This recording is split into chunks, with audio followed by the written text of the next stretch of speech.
নির্ভয়ে চট্টগ্রাম পুলিশকে কাজে যোগদানের আহ্বান জানিয়েছে বৈষম্য বিরোধী ছাত্র আন্দোলনের সমন্বয়করা। রোববার রাতে নগরী পাহাড়তলী থানা পরিদর্শন শেষে একথা বলেন তারা।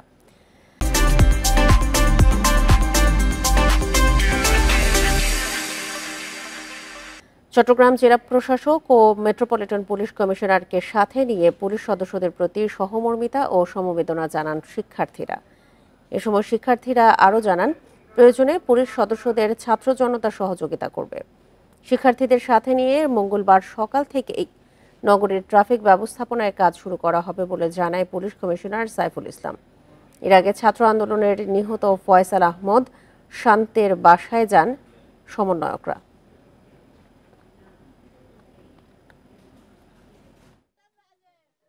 আর যদি আপনারা এই কোনো ধরনের সহিংসতা করার চেষ্টা করেন, আমরা বৈষম্যবিরোধী ছাত্র আন্দোলন ও সারা বাংলাদেশের ছাত্র সমাজ এর দাঁত ভাঙা জবাব দেব। এবং যারা এই সহিংসতা করেছে তাদেরকে আমরা অতি দ্রুত আইনের আওতায় এনে দৃষ্টান্তমূলক শাস্তি দেব ইনশাআল্লাহ। ওরা কথা বলেছে, আমাদের পুলিশদের সবাইকে আশ্বস্ত করেছে তারা, আমরা এবং তারা পুলিশ এবং ছাত্র জনতা একসঙ্গে মিলে আবার ঠিক আগের মতো এই এলাকার শান্তি শৃঙ্খলা রক্ষা করবো।